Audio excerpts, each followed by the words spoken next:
Thank you so much for staying tuned to this frequency. Yes, we want to start up with this discussion segment. We just have to put two and two together to make sure our guests able to get to the studio. One of my guests talked about great luck in a particular area. He's trying to find his way to the studio. We just hope that everything will work together for his good, for him to be here and on time. Well, with me here in the studio is a vibrant youth, Stanley Osaze. When we talk about political analysis, is well in depth into it, both local and international politics. Osaze, welcome to TMI Sunday's edition. Thank you very much, Wesley, for having me. All right. It's all about the state of the nation. National conference, a way out of these agitations. You have heard about the hashtag NSAS protest that led to so many other things. Issues started emanating, and people have been talking about what happened to the Goodluck Ebele Jonathan national conference. You know, all the ideas, everything put together. What happened to that particular report?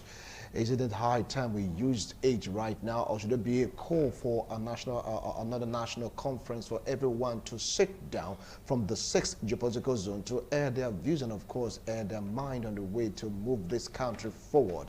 Yes, because the unity of this country is non-negotiable. Talking about the former president, Goodluck Ebele Jonathan. Stan, what do you feel about these agitations upon agitations, and right now some group of persons are saying either we adopt the recommendation of former President Goodluck Ebele Jonathan's national conference referendum, or we call for another national conference for us to come together to air our views from the 6th geopolitical zone so that we can move forward as a country. One of the basic problems that is affecting our people in our various administrations in this country is lack of consistency in policy implementation by successive administration or regime. And because of the fact that this country like wasting resources, people tend to call for a new national conference, otherwise known as national confer, whichever terminology that will be adopted. But it is quite obvious that the Jonathan-led administration national conference or national confer was all-encompassing. It put into considerations these current agitations that's militating against our country today. One would have expected that majority of populations begins to cry for the revisiting of that particular report. And as far as we are concerned, in our contemporary urban society, it is quite obvious that the youth have been relegated to the background. And on our part as a youth, I knew quite well that there was some group of disgruntled elements tends to take an advantage of the NSAS protest. But if you look at the report of the National Confer led by Goodluck Ebele Jonathan's administration, all these factors, including the problem militating against our youth today, was put into consideration. And whether we like it or not, when you have a report such as that of Jonathan, you continues to amend it, you continues to reorganize it to meet contemporary needs. So we do not need to waste more resources into these particular challenges bedeviling against our country today on the basis of the NSAS protest. We should be able to incorporate this current development into the report of the then National Confer. In this case, we've been able to save resources and at the same time achieve the collective needs of the Nigerian people. But very firstly, if you look at this country in general, governments are very unserious. Unserious in what terms, in what aspects? Yes. I said it from the initial stage of my discussion. I said lack of consistency in policy implementation. Even if you are trying to act as if you are sincere, you want to build the country, you want to do all you could, quote unquote, to ensure that this country becomes a salubrious environment for everyone to strive.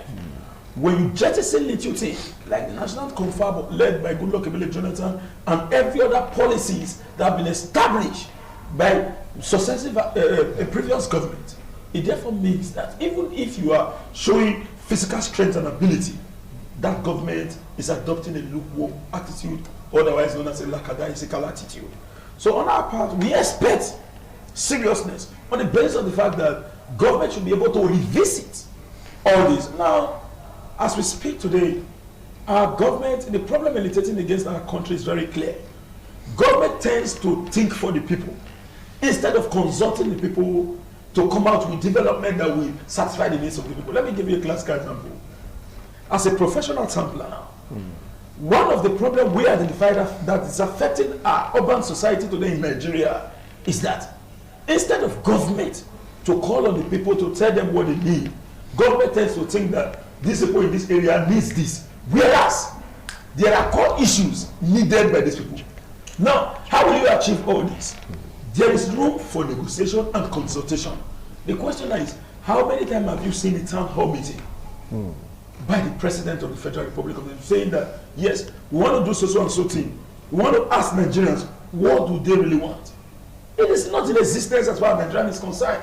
The government just come out to say, what you hear is, we projected this in the National Assembly. The question is that particular problem affecting the people, the problem you want to address? When you try to put fit situation into an unfit fitness, it is wrong. Then as an individual, when you try to do the right thing at the wrong time, you are wrong. Even when you are doing the right thing, you are wrong because it is at the wrong time. You must do the right thing at the right time. Now, you might be calling for providing railway infrastructure in a specific sector. All right, now you just before you delve into the examples you want to give, want to go for a short break to allow other guests into the studio to really help us have this robust, discussion on this particular topic. Do stay tuned.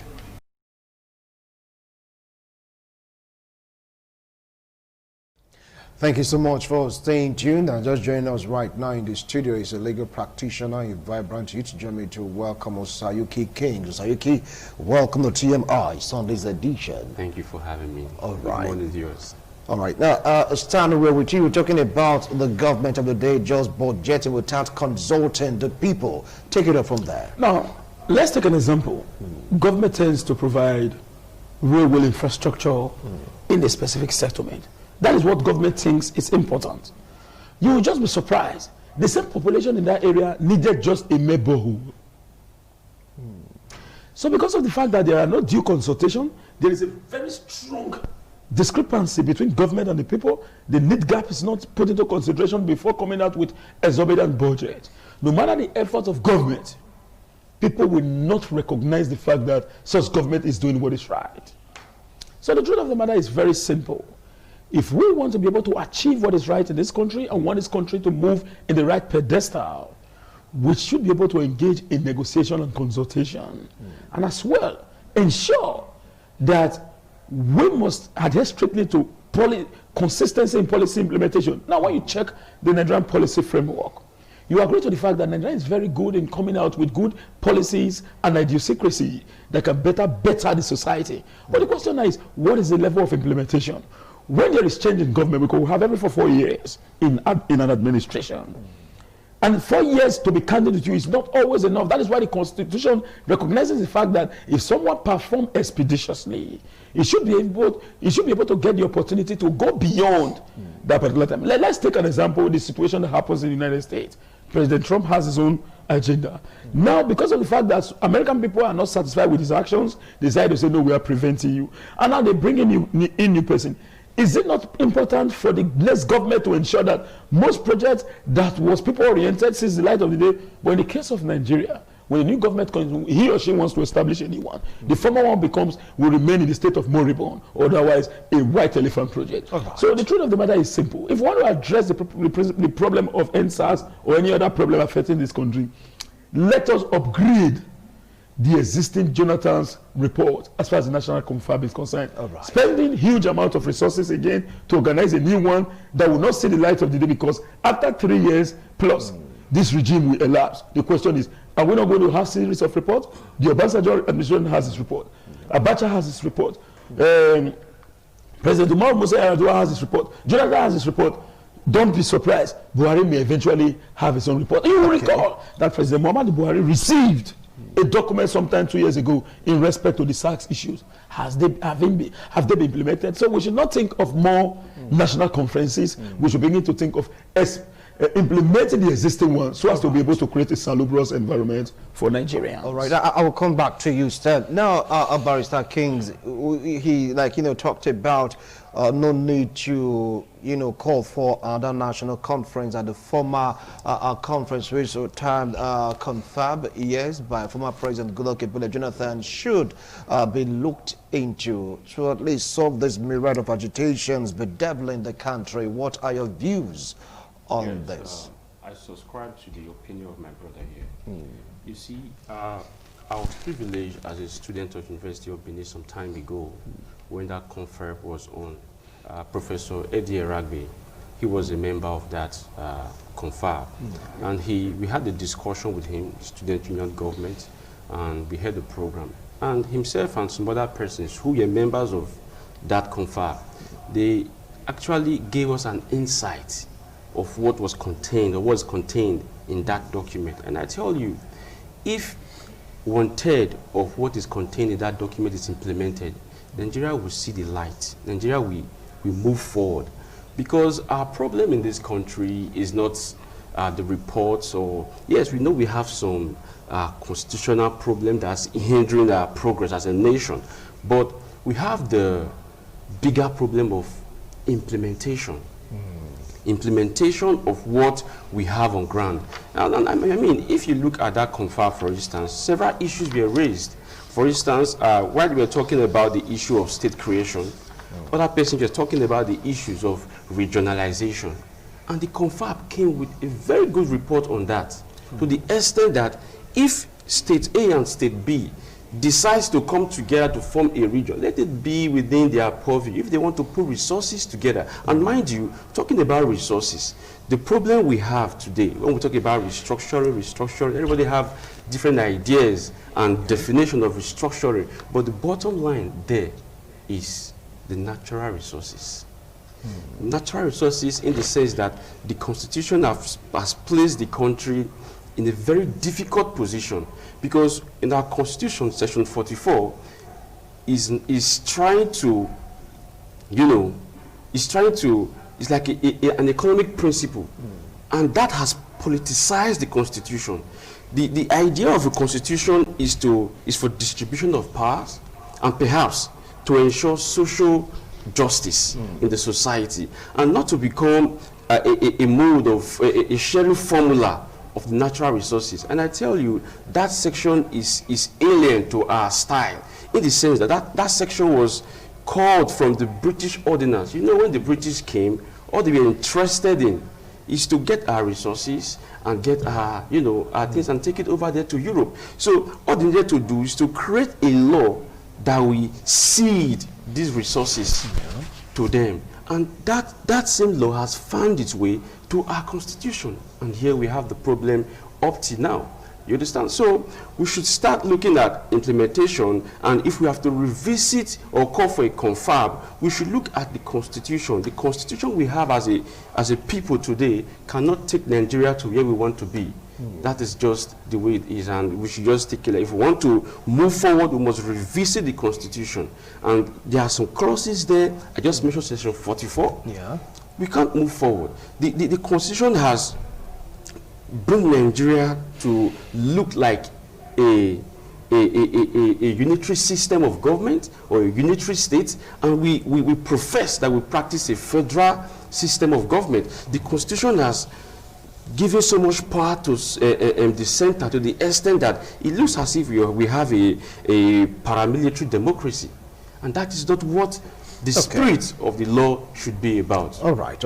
I will come back to you, Kings. Thank you so much. Now, he talked about parts of the Constitution. People will be asking, what is the bane? Well, I say, what are those factors hindering, yes, the implementation of the confab, put together by former President Goodluck Ebele Jonathan, citing an example from what you talked about, spending, or use the term wasting money in another confab. Let's fall back to the previous one. What do you think are the factors? Before I identify the factor to you, I can let me just identify some little problem that is bedeviling the progress of our nation. Yeah. 1, lack of sagacious political leaders. 2, non-enlightened and egalitarian citizenry. 3, ineffective legal machinery. 4, corruption and fund misappropriation. The 5th one is lack of consistency in policy implementation by successive administration or regimes. 7, low human development index. Now, the truth of the matter is simple.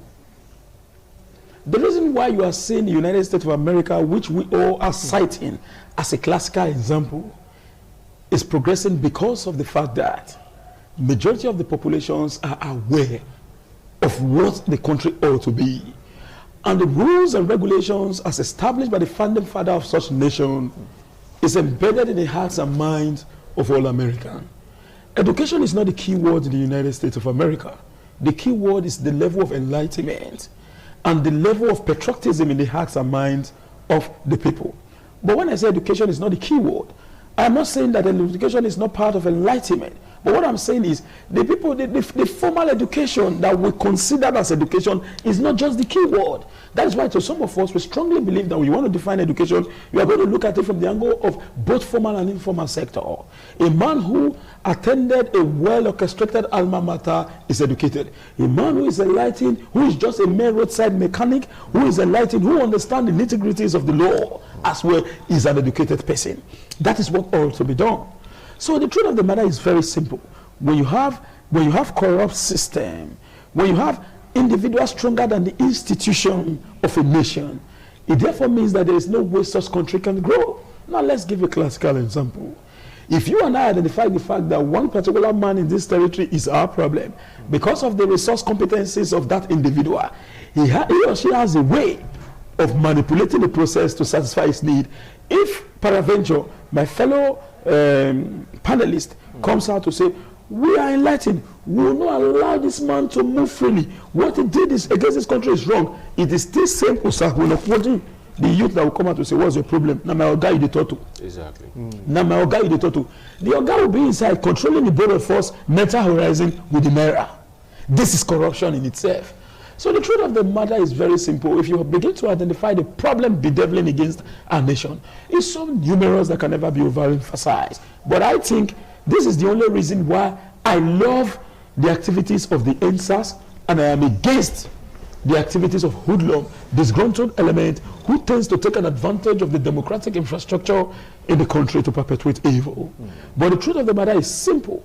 If you have to check our national, local, and international media, since the history of the Federal Republic of Nigeria, this is the only first time you will see NTA discussing youth, ITV discussing youth, AIT discussing youth. It has never happened before. And I want to tell you the simple truth. As of today, there must be clamped down because the bourgeois wants to take an advantage of the situation to continue to subjugate the holopoloi into the backwater of economic decadence. But it is the responsibility of the youth to build a better nation. Right. Whether we like it or not, those elderlies, if under a normal situation, the President of the Federal Republic of Nigeria will be praying that may God let the youth last longer. The President will not be praying for the youth to die for him to remain. He will say, in a normal situation, the President is supposed to die before the youth. That is life for you. But because of the fact that as of today, we no longer have a salubrious environment, we no longer have a well-organized structure in the country, when somebody lasts up to about 45, 50, 60 years, they will say, is this supposed to be so? This is as a result of the activities of those of us who happens to be in charge of our nation. Okay. So the truth of the matter is simple. I want to state clearly, because I use the statement death. I am not wishing anybody dead. Yeah. I am only trying to use that as a classical example. A father is praying for the son to grow older up to his level, and even beyond this level. So that is what I'm trying to say, so that people will not misinterpret my statement. All right. Now, he talked about, the controlling resources, and of course, some persons manipulating the youths and all that. You hammered on the Constitution and, of course, resource control. Yes. But I asked a question, but he didn't really dive into that. No, he's going to do that later on. What are those factors hindering this administration from borrowing a leaf from the recommendation of Confab organized by the former president? I have already answered this, sir. Good luck, Jonathan. That is the 6, 7 things I've explained. Okay, fine. Yes. So go ahead. I will use one word to answer that question. The lack of the will, lack of political will to do the act. Now, the thing is this. No serious nation will move forward without proper and deliberate pursuit of national interest over the interest of a minority few. Now, the thing is this. This present administration has not, as far as I'm concerned, picked up this document to consider what is contained in this document. This administration has not called Nigerians together, or called the National Assembly at least, to say, look at this document and see what we can. Definitely, everything contained there may not be correct or what we need to implement. But seriously, look at the document. Let's see what we can implement for the betterment of the nation. Like I said, no serious country, no serious nation can move forward without the interest, without national interest, being determined and being focused on. And that is what we have as a country today. You see, I talked about natural resources. It pains me a lot because looking at the NSAS, he want to make reference to what he said about the youths. The so-called youth. We are youths today, I believe. Tomorrow we will be above that level of youth. Now, the thing is this. What kind of youths are we talking about? Because if we've learned anything from the NSAS protest, is the fact that we have basically two types of youths. The builders and the destroyers. Absolutely. He mentioned the bourgeois controlling some, he used the word hoodlums. Now, with the Naira, you can control this set of persons. We were all at main gates protesting, cleaning up the place. The same thing happened in other cities. But you see some set of persons who call themselves youths also coming to disrupt. And they are youths? Yeah. Okay. Disrupt a peaceful protest. You understand? And it begs for answers like what's really going on. So this set of youths, don't be surprised, they will get the connection, get into power, get into authority, stay using the same flag. Oh, we are youths. And when they get there, do you think they will change overnight because they are young persons? No. So what we really want to look at, yes, young persons participating in politics, participate in the issues that affect your society, good and fine. But we must look for a strategy or a way to actually look at the qualities of the persons we are projecting to represent us as youths. Not just the whole idea of this person is a young person, give him a chance. The youngest governor in Nigeria today is 45 years old from Kogi State. I don't need to tell you how well or how bad he's doing. But some persons still consider him not a youth, but a very young person. Bankole was yes. You saw what happened to him. He was the youngest Speaker House of Representatives. Yes. And to a large extent, it's an embarrassment to young persons who are saying, let youth come out to the front. Not all we agree that it was an embarrassment. Yeah. Forget about the last act where money exchanged hands and so exactly. though he was like, vindicated. That is why we have the problem he just mentioned. Not everybody will recognize that, oh, this white is white. Because of their personal interest. You understand? But we all saw what happened. It's there in the public domain. You check it out and see if actually he is being vindicated. The facts are there.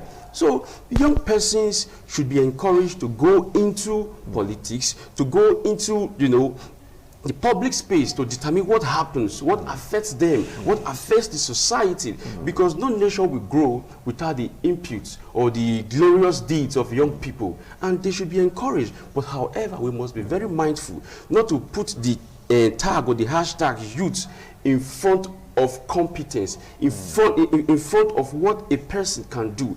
I'm a young person, for instance.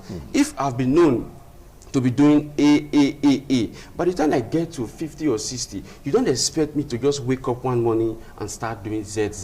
Right. So the quality will still be there, and that is what we should focus on. Okay, now talking about resource control, we should delve into. Now, some of the opinion that the way some states and other climes, control their resources ought to be, put in the forefront also in Nigeria. After all, some states in the north, they have this private mining when compared to the Niger Delta region. Is that a factor to consider, Stan? First, before we go in details, I want you to understand that one of the problems affecting this country is tribalism. The reason why the Jonathan report will not see the light of the day is that he's coming from the Niger Delta. Even if the report is well consolidated and it put into consideration the yearnings, feelings, and aspirations of all clans that make up the Nigerian contemporary society, it will be thrown into the trash can of history because of the skepticism that exists in the hearts and mind of various clans that makes up the nation. The truth is very simple. The government in itself will say, no, there must be some undertone in this report which may hamper the interest of this, which may hamper the interest of that. Because of this, let me come out to address this problem from my own angle. And even if he's given me the opportunity to come out, he's going to address the problem on the basis of the fact that he must satisfy those clans that believes in him. Let you wonder what we saw a statement from the initial stage of this administration. You will not expect me to satisfy the interest of 5% against the 90-something% that voted for me. That alone, if not because of the fact that Nigerians are patient, is enough to tear this country. And thank God we did not witness that. As a nation, we are better in unity, but what we lack in this country is patriotism. A president is supposed to come in as a president and act as the president of Nigeria and not the president of a specific clan. President Goodluck Ebele Jonathan came in as the president of Nigeria. Some persons, including me, insulted him because we believe that since there is already an existence of tribal bigotry in the country, one would have expected him to focus on his own territory. But Jonathan did not do that. We know the series of Amajiri school that was built in the north. He wanted to create a system where all Nigerians will feel that we are Nigerians. But it is not always so in Nigeria. And again, sir, when it comes to the issue of the youths and the immediate past protests that just ended, I have refused to agree that hoodlums took an advantage of that protest. The government have a responsibility to explain to us what happened, because they are the one who brought in such hoodlum. And I can give you. No, you cannot prove that. I can prove it. You can't prove. No, if you are telling me, a man that is more than 30 years, that cannot prove, I will disagree. Now, since the government to defend themselves, let's good. Now, let me tell you, I agree with you. Yes. But first, we also saw a video in Abuja where the security agency stopped and conveyed hoodlums with wood, machetes, and all. They took them with the vehicle. Did you see that, sir? It could be a doctored video. We all saw that. Excuse me, sir. Video. I don't mess with the media. We do. Hold on, decorum. I tell you. Decorum. Now listen. Let me speak. Decorum. Good. Stand. Decorum. Yes. Let me speak. Thank you. All right. Let me speak. Yes. You cannot see. In Benin, we say, I cannot see ohoho and call it ororo. That is why it is difficult. Could you please interpret? Yes. I cannot see a fowl, and I will say it is a toad, or as the case may be, a chicken should be called a chicken. I believe we are three here. I cited a classical example. My co-panelist agrees to the fact that he saw the same video, and I said it could be a doctor. And you said it could be it could be a but the persons whose onus rests on them to prove that is a doctored video have not done today. They jettison it. We believe that that is what. And apart from that, sir, to be candid with you, you are saying it may be. I understand the fact that you will not allow us here to allow our emotions to take over. It is normal. And that is why I decided to say, let me adhere strictly to the paraphernalia of our discussion.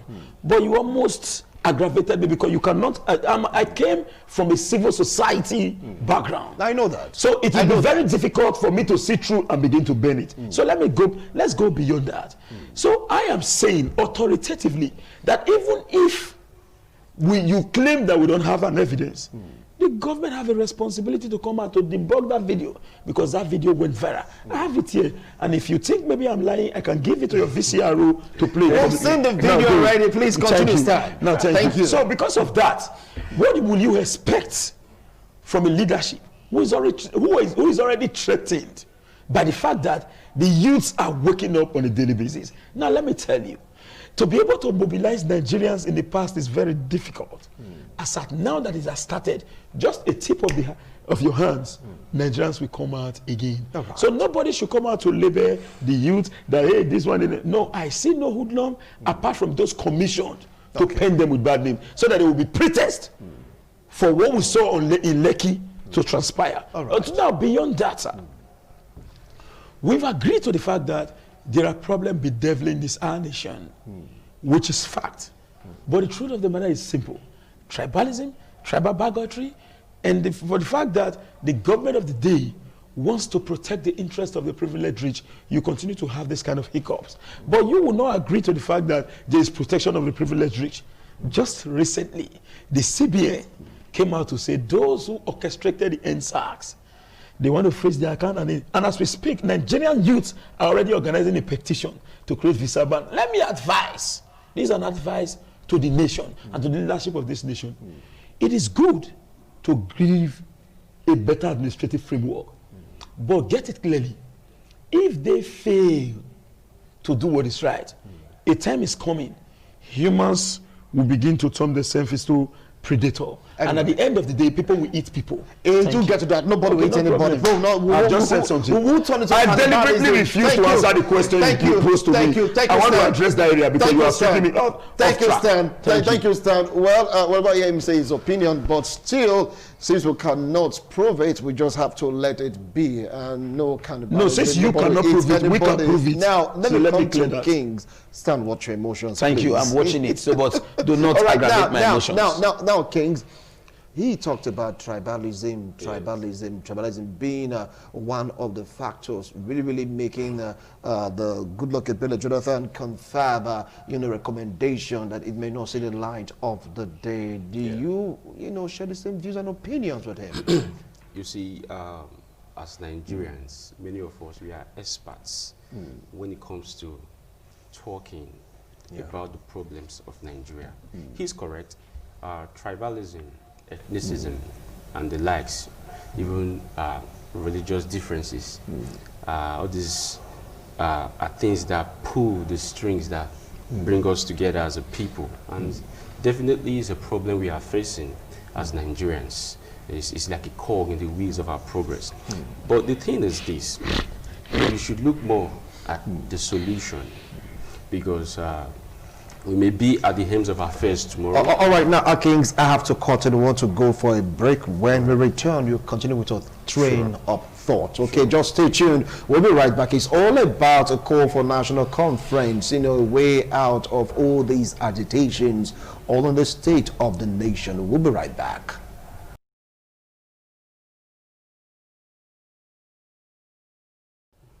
Thank you so much for staying tuned. It's a live studio. We are now diving towards the end of this program, commencing our descent, of course, on today's discussion, State of the Nation, call for national conference, a way out of these agitations. And of course, I have two vibrant youths with me here in the studio. One is from civil society angle, and of course, he's also in government, so to speak, but he's speaking truth of power this morning. I had to really rein him to follow the rules and regulations governing the airwaves. You understand? The person of stand, and of course, a legal practitioner, a barrister, Kings of Basuyi. So where would you for went on that break? Tribalism. Pick it up from there. Yes. As I was saying, Nigeria is a blessed country, no doubt. But 60 years after independence, the Nigeria we have today is like a vehicle that is struggling to climb a hilly road. And the reason for that is not very far-fetched, like my colleague here just mentioned. We are very much vast when we talk about the issues bedeviling our nation. But I'll rather look at some of the areas that I think we should improve on as a people. Now, if you read Oba Erediawa's book of blessed memory, I Remain Your Humble Servant, written by Oba Erediawa, he mentioned in that book that he has traveled around the country, he has worked in different parts of the country, and the only solution he thinks will help this country to grow, help the states, the federating units to grow at their own pace is if we practice a true federalism. He puts it in the sense that everybody go to your home and build yourself. You see, it's still tied to politicizing the constitution by, bringing economic and political policies to regulate economic principles. You understand? So I think we should really practice a true federalism. Federalism is a system of government that brings the government closer to the people. In Nigeria today, we have lots of minorities group, we have majority groups, as it were. Now, we have majority groups. We find out that the minority groups are under the mercy of the majority group. It ought not to be so in a federal system. In a federal system, every federating unit should be given the leverage, the opportunity to grow at their own pace. Government should be brought closer to the people. It's not every time you look to Abuja for good roads, you look to Abuja for several things. You look to Abuja for security. In my area now, in Benin, for instance, not just in my area, everywhere in Benin, when it is 7 o'clock, everybody's going home. Why? Because the police have resolved not to work anymore. No, they yes, resolved not to work. That's what we have. Listen, sir. Because right now they're giving a go-ahead order to resume That duty, is the so problem. they resolve not to work. Problem. Please, you have to correct that impression. Let me correct this. We have to. Let me correct what you just said now. Yes. We are Nigerians. We pay taxes. It's taxpayers' money. In fact, we pay the police officers. And they have the constitutional duty to protect lives and properties. And all of a sudden, because people are coming to say you are not doing your job with the way it should be done, then you just decide to go to your room and sleep, and you are still receiving salary. You have to wait to show you how the rot has eaten deep into the fabrics of our nation. We have to wait until the IG came from Abuja. That really emphasizes what I'm talking about. Until the IG came from Abuja to not give you a directive to say, okay, now go about your responsibility, go about your duties. But in their defense, they are scared for their life because people are like protesting against them. No, they're not scared for their. Listen, let me tell you, a client of mine, his vehicle was stolen. Yeah. The vehicle was snatched. In the pace of 2 weeks, we know how many snatched cars has been recorded in Benin. He called me. He said, my vehicle has been snatched. I said, okay, have you made a report to the police? He said he went to the police station. The police picked up the rock and chased him out of the police station. What kind of country? Like, how do you even explain this kind of scenario to your colleagues outside the country or to your friends who are non-Nigerians? It is only Nigerians like you that would understand and give excuses, like us, that would give excuses for what is happening in the country. So this is something that is unheard of in other climes. So many of us have been advocating for state policing. Imagine, for instance, we have the exclusive list and the concurrent list in the Constitution. It will shock you that as common as railway is in the exclusive list. Now, what that means is that even your state governor, Governor Baseki, cannot embark on railway construction to ease the traffic. In fact, Benin now is becoming Lagos when it comes to traffic, to ease the serious traffic issues we have in Benin. He can't do that except he takes permission from the federal government. Now, you agree with me that Nigeria is a vast nation. It's a vast country with over 200 million people. Now, imagine the federal government, which is very distant from the people. We are in Benin now, which is the capital of one of the federating units. Talk about the people in my village. Talk about the people in my community. There is no presence of government. If a state has reached, maybe Delta State, Akwa Ibom or Lagos, they on themselves, I believe, can embark on railway construction and link other. I don't see why my road would be bad, for instance, and I will complain. My government here will tell me it's a federal road. We are waiting for Abuja to give directive to come and fix the road. I'm the one here paying tax. I'm the one here using the road. These are the issues. These are the issues. They don't talk about decentralization of power. It must be done for us to move forward. So and again, that is the solution you're preferring and again, having looked at this, the body of the Constitution, we must also look at the rule of law. Without the rule of law, without the enforcement of the rule of law, we can't move forward as a people. Thank you. Barrister Kings, that is your last line on this particular program. You've given part of the solution stand. You're going to summarize this discussion, citing solutions to all these agitations. The truth of the matter is simple. Nigeria as a country is designed to fail. Is the fact. No, many people will not agree to that. Okay, good. They will not agree to that. We're not designed to Don't fail. take much of my time. Let me speak. Yeah, go ahead. Now, my co-panelists have cited an example through the exclusive list and the concurrent list. As we speak today, Nigeria will never welcome expertise. What is the Federal Character Commission doing in Nigeria? That is to say, if Comrade Stanley Sakwenokwodi have the competencies whatsoever to address a particular problem, if I'm not from a specific area that is designed to occupy that opportunity at a point in time, my idea and views should die with me. If a country must grow, there won't have been any form of limitation. But as today, the country have limitation. First, the issue relating to the Federal Character Commission should be scrapped out. And you know why they came with that? Those in the other divide has no much of academic competence and ability to address problems. So because of that, they believe in the principle of carry along that supports the development of sub-Saharan Africa, Africa in general, and Nigeria in particular. That is one. And secondly, could you imagine that out of the entire resources that gets into this nation, the federal government controls 54%. The question is, what are the responsibility of the federal government? Is the federal government closer to the people when compared to the state and local governments? The answer is no. To date, exorbitant revenues are still with the federal government. Now, if you check, let's be sincere. Injustice anywhere is a threat to justice everywhere. As we speak, I am only watching my emotions, but I am in pain. I won't deceive you. The reason is this. The rate at which federal roads are in the south part and southeastern part of the country, go and check the northern part of the country. Are the federal roads in the north synonymous with the federal roads in the south? As we speak, you can only avoid go slow in Benin-Warri Road if there are no rainfall. Whereas if there are rainfall, you now fly through state road to bypass the bad spots in the Benin-Warri Road.